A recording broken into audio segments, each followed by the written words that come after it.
LEAD San Diego, in partnership with Sempra Energy and Wells Fargo, presents LEADerTrends, a series that provides progressive ideas and advanced thinking about leadership issues. Tonight's program features journalist Ray Suarez on how local leaders are changing America. I'm here in part because I think the theme of this conference is really vital to the future of the country. The way we live in the 21st century is going to be invented, developed, improved by the grassroots work that's done at community level by people who didn't know they were going into the leadership business necessarily. Sociologists call them authentic representatives. They're people, like many of you in this room, who saw a problem that needed addressing, a trend that needed encouraging, and made that sometimes counterintuitive decision to put themselves forward as part of the answer, to take a risk and live in community, to back up the identification of need, the confidence in an idea with their own bodies, literally, their own selves, their own emotional investment, and the investment of time. In the lower Broadway neighborhood of Cleveland, the 80s and 90s had been tough years. All the scourges of modern urban decline had been visited on this section of South Cleveland. Disinvestment, industrial decline, blockbusting, rapid resegregation of adjoining neighborhoods, from virtually all white to virtually all black. A 20-year run of bad news that threatened to take a neighborhood that had been hanging by its fingernails up until now and really pull it under for the third time. Someone stepped forward. Bobby Richtel had grown up in Lower Broadway, had gone away to college, and then moved back with her family as a young wife and mother. Homes were falling so fast in value that in some cases it made economic sense for homeowners to walk away rather than repair a property and continue to pay the taxes. Now, in Southern California's perennially overheated housing market, I know it might be hard for you to imagine that a house could become such a poor repository of value that it actually made more sense to walk away than to pay the taxes. But that's what was happening to a lot of neighborhoods in Cleveland. The city, facing bankruptcy itself, couldn't even afford to tear down the abandoned houses anymore. Instead, it just boarded them up. And ask anyone who's lived in a declining neighborhood just what a couple of board-ups can do to a streetscape. It's a scary thing. A block reaches the tipping point and then starts a rapid slide into oblivion. But Bobby Richtel, who wasn't an architect, wasn't a banker, wasn't a contractor, wasn't a builder, she asked her Lower Broadway neighbors, willing to take a risk. She approached the local Catholic church and asked for an office inside the church and asked for help in starting a neighborhood redevelopment corporation. Had she ever started a neighborhood redevelopment corporation before? No. Was she a lawyer? No. They all learned as they went along. They started to take back the neighborhood one house at a time. They started by buying board-ups for the delinquent taxes. You go to the city, you identify a house, you say, here, I'm going to pay the back taxes on this home, and voila, you own it. The Lower Broadway Redevelopment Corporation now owned these properties. They started fixing them up, using the act of fixing them up as a training program for young men who would become contractors down the road.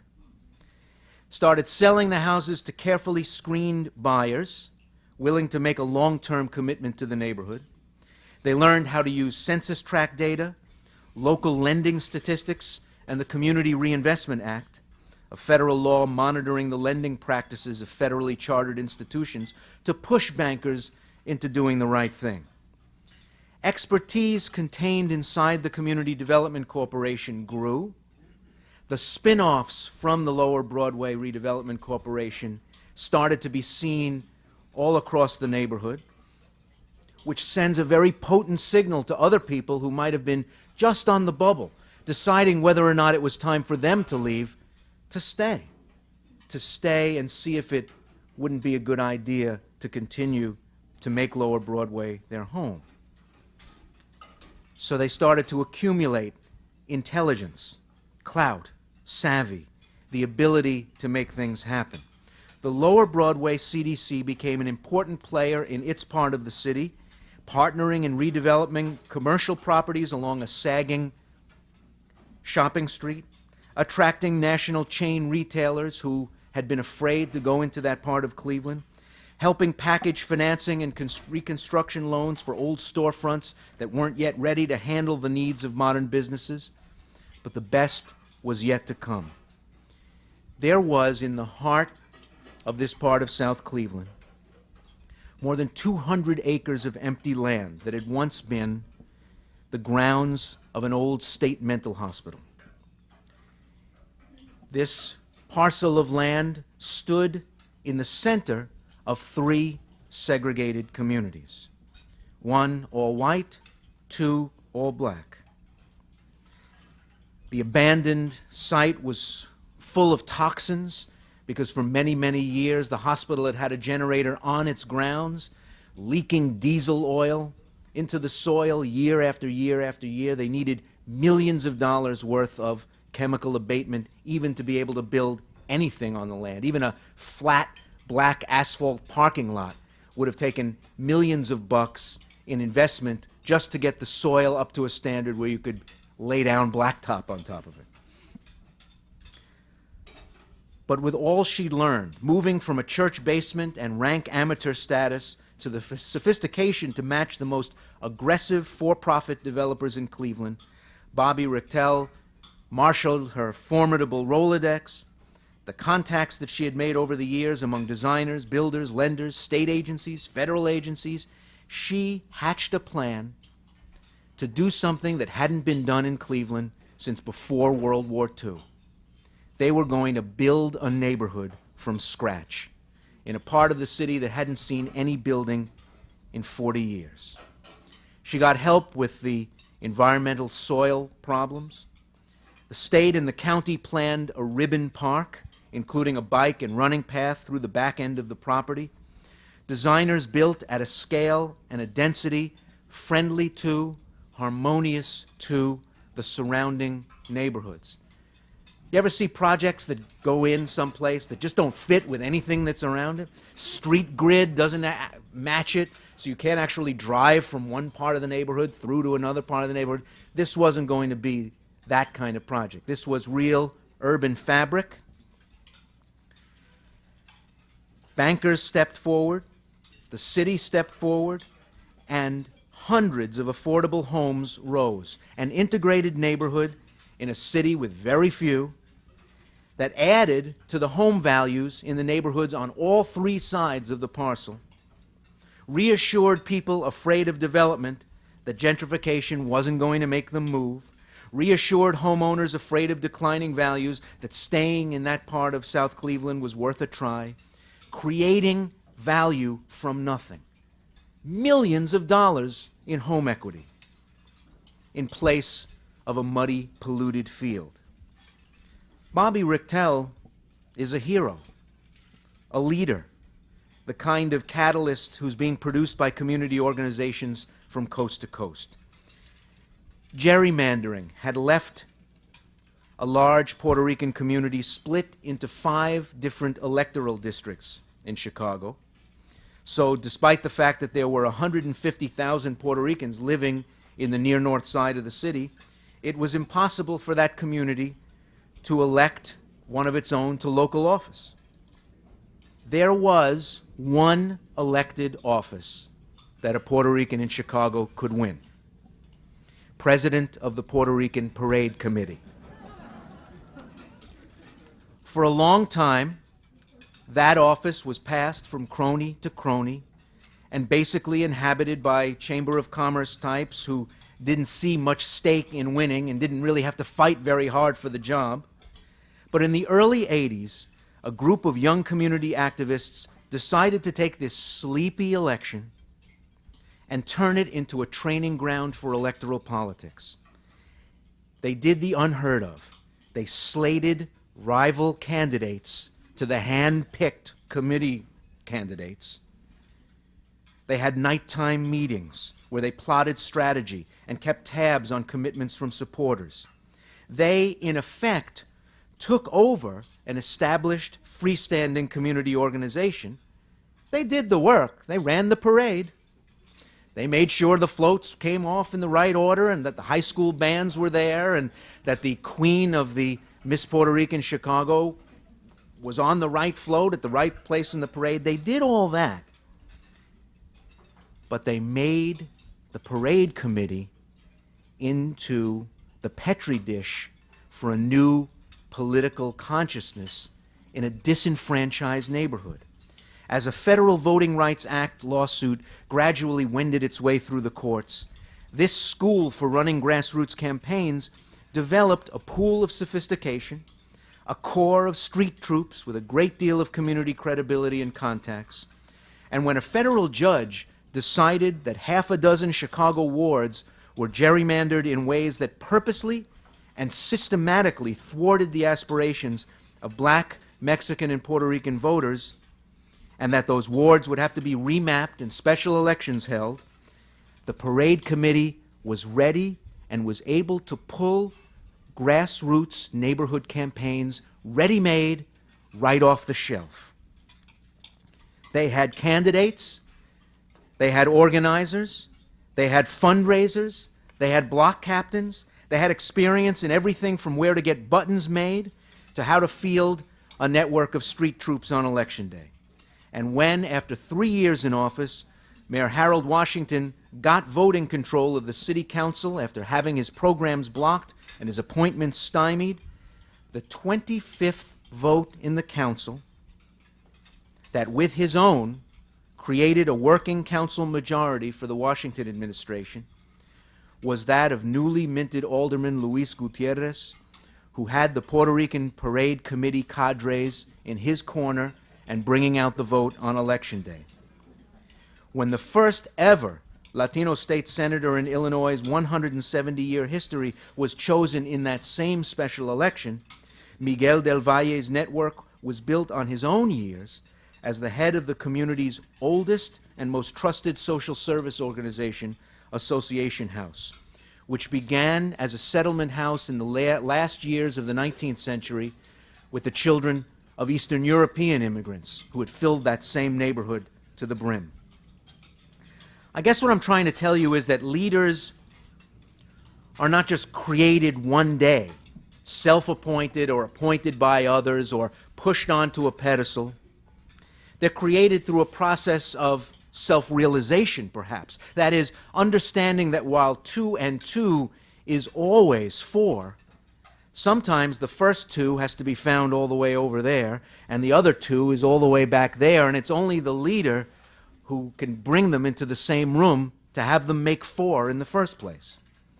The filaments of connection, the talent of making concrete, seemingly unrelated contacts and bits of expertise are what encourages the led.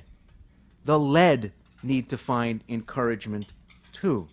Leaders make those connections with the useful things they've learned over past battles, and by deploying people who bring different skills and attributes to the table, by helping those people who are their allies to become a whole greater than the sum of the parts.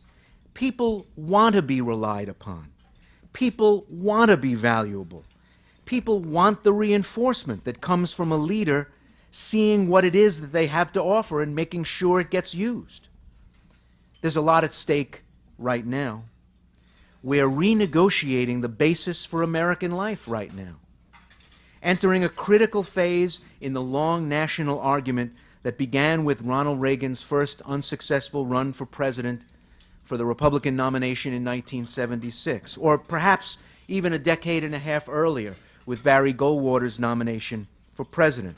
We, as a people, are trying to understand what the right relationship is between the individual and the state. What responsibility does government have to take care of the places where you live? What responsibility do governments have to the able and to the weak, to the wealthy and to the poor? Who has to do what? Right now in California, you're facing a fairly severe, unusually severe strain of the fiscal problems that are right now plaguing 24 other states. Even a willing government, you're learning now, won't be able to do the things that need to be done in a place like San Diego. The tumbling dominoes of a strapped federal government, a deficit-ridden state government, severely stressed counties that can no longer rely on their own state capitals, and struggling municipalities give you this challenge whether you want it or not.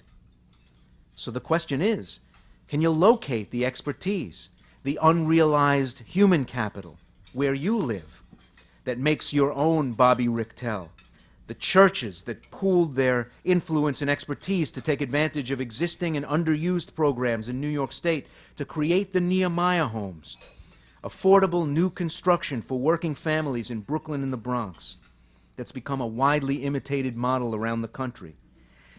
Simply waiting for a smoothly functioning state to drive up and ask you, hey, what do you need? Well, that's not in the cards for 2003. Right now, a gathering storm is set to threaten the hard-won gains made in America's poorest neighborhoods, gains made by the workers who were the last to be able to take advantage of the tremendous growth and prosperity in the 1990s. The jobs that tightened labor markets in urban areas created have already begun to disappear in their thousands. Those same tight labor markets had finally, very late into the boom, allowed low-skilled, low-wage workers to make stronger wage demands. Now, at a time of waning government commitment to ride to the rescue, of public employment not available as a route to security, of whittled-down rosters for various kinds of public safety nets, these communities will have to fall back on their own resources. And that's where the work of local leaders come in. If you take two neighborhoods with equally low levels of education and family income, with a similar lack of attention and priority set by the county, but one of those neighborhoods has a diverse and crowded institutional life, that's the neighborhood that's going to make it. The other one isn't. That's the neighborhood that's going to throw up authentic leaders to speak for it in city councils, county boards, school boards, and so on.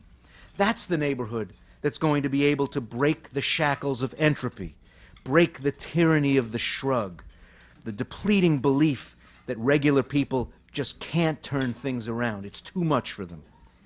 It's really simple. The neighborhoods with the vital voluntary sector have made themselves matter. This is nothing more revolutionary than harnessing the energy and common sense of common people. You'll find, as I've found listening to their stories and watching their hard work, that people are rarely more heroic, rarely more beautiful, rarely more fully alive than when they find fulfillment in each other and in community. Leaders create alliances between organizations with similar goals but often very different backgrounds. They create short-term mergers of interest around common need. You don't have to be friends forever if you're working on one particular issue that has to get handled now, where you live. You come together for a specific task and then part company until you need each other again. Leaders take their organizations places where they never realized they were going, and often to a level of discomfort that the led didn't realize that they were going to be asked to withstand. Today in Washington, D.C., thousands of Central American immigrants who never thought of D.C. as a long-term place to stay, as their own homelands suffered from Cold War turmoil, are now, finally, after 10 and 20 years, naturalizing with the help of community-based, community-run education programs that give English classes, civics classes so you can pass the test and become a citizen. But then they very cleverly didn't stop there. They took the infrastructure that they had created, the mechanisms that they had created, and they extended the franchise. Don't just make them citizens. Don't just make them legal.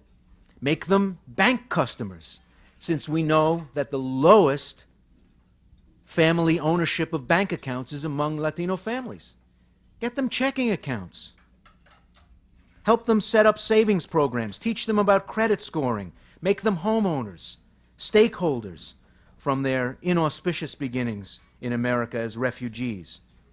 No one else is going to do it. If you look around the neighborhood, no one else is doing it. The power, the willing hands and strong backs and lively minds are already there in neighborhoods everywhere in America. Local leadership takes the untapped, the inflammable tinder of grassroots assets and makes amazing things happen. Not as a monument to the leader, not as some empire-building psycho trip for somebody, but in the interest of making a way where there didn't seem to be one right at the moment. It means learning which doors need knocking on, which regs have hidden flecks of gold hidden in them.